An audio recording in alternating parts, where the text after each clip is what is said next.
Hello children, it's Grandma Carla and you are right in my kitchen. I was using a bedroom to read to you, but my exchange student came home from China and now he's here and he needs his bedroom. So we're going to read in the kitchen. So welcome to Grandma's Kitchen, and today we're going to read Skylark. And Skylark by Patricia McLachlan is the sequel to Sarah, Plain and Tall, that we enjoyed so much. So, welcome to chapter 1 of Skylark. Now, there's a little foreword here. Papa married Sarah on a summer day.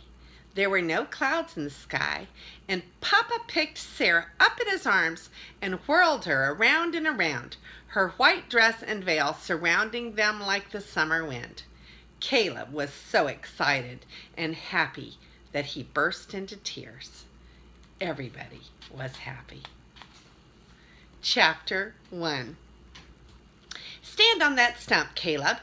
Anna, you stand next to him. That will be a good family picture. Joshua, the photographer, looked through his big camera at us as we stood on the porch squinting in the sunlight. Caleb wore a white shirt, his hair combed slick to his head.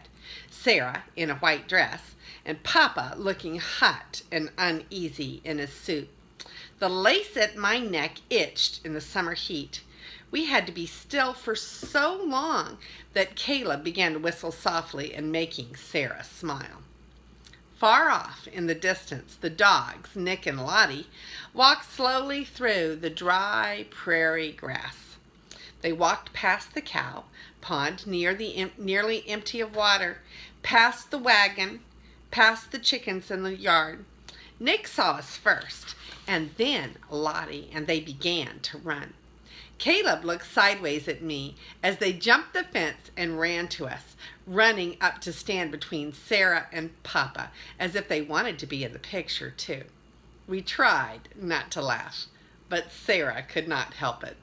She looked up at Papa and he smiled down at her, and Joshua took the picture of us all laughing, Papa smiling at Sarah. Joshua laughed too. Your aunts will like that picture, he said to Sarah. Sarah fanned herself. They hardly know what I look like anymore, she said softly. I hardly know what they look like anymore. I looked at Caleb. I knew Caleb didn't like to think about Sarah and her aunts and her brother and the sea that she left behind. It's Maine you came from, isn't it? Said Joshua. Yes, said Sarah. She lives here now, said Caleb loudly. Papa put his hand on Caleb's head. That she does, said Joshua, smiling. He turned and looked out over the cornfield, the plants so dry that they rattled in the wind. But I bet Maine is green, Joshua said in a low voice. He looked out over the land with a faraway look, as if he were somewhere else. We sure could use rain. I remember a long time ago. You remember it, Jacob? The water dried up, the field so dry that the leaves fell like dust. And then the winds came. My grandfather packed up his family and left. Did he come back? Asked Caleb. Joshua turned. No, he said. He never came back. Joshua packed up the last of his things and got up in his wagon. Papa looked at Sarah. It will rain, he said. We watched the wagon go off down the road. It will rain, Papa repeated softly. Will you worry if it doesn't rain? Asked Caleb. Yes, but we'll get along fine, said Papa. We always get along. Imagine having to leave, said Sarah. Papa took off his jacket. We'd never leave, Sarah, he said. We were born here. Our names are written in this land. When Papa and Sarah went inside, Caleb looked at me. I knew what he was going to say, and I didn't want to hear it. Sarah wasn't born here, he said. I picked up the pail of grain for the chickens. I know that, Caleb, I said crossly. Papa knows it too. Caleb took a stick and bent down in the dirt, and I watched him write Sara. He looked up at me. I'm writing Sarah's name in the land, he said. You can't even spell, Caleb. I said, you can't. I walked away. When I turned to look at Caleb, he was staring at me.